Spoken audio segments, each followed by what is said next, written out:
Okay, in this I'm going to show you how to make a dot plot. So the command for dot plot, at this point you need to have your list of data here. If you didn't copy it from somewhere, hopefully you've added it. Maybe you have it written on paper, in which case you could just title it whatever letter you want and then use straight brackets and then start copying the data, etc., something like that. I'm going to use this list of T because I already have all of this stuff up here.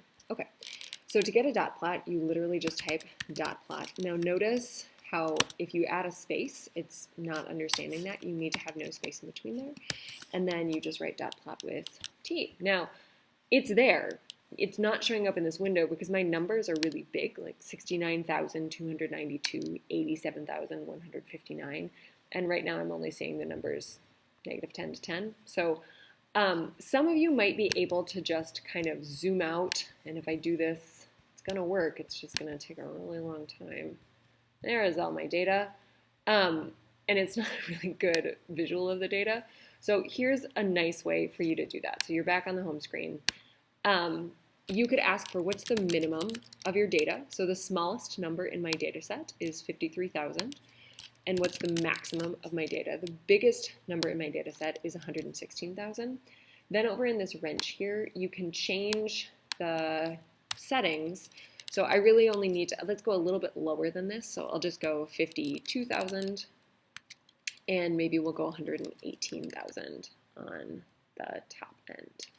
Okay, so now I can see all of my data, but it's still not making a very good graph, and that's because I've got all these individual numbers, and it's graphing them pretty individually. So one of the things that you could do is you can add a bin width.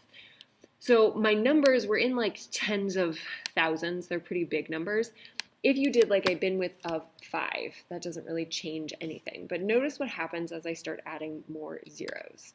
Add 50, here's 500, here's 5,000, and then all of a sudden it's starting to look a lot more like a normal distribution graph. What this is doing is it's taking this rounding each number to the nearest 5,000. Now it is trying to still kind of like hover it over where it would be.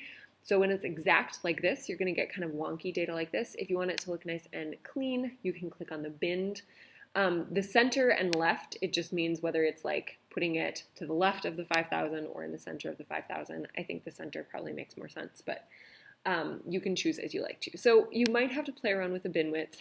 You might have to mess around with like exact or binned, but now you can see that I've got a pretty nice visual of my data.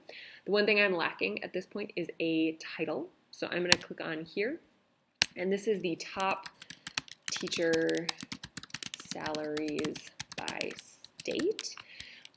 If you leave it like this, it will kind of hover to the right. If you want it to move over at all so that you can get a screenshot, you are just going to add a bunch of space.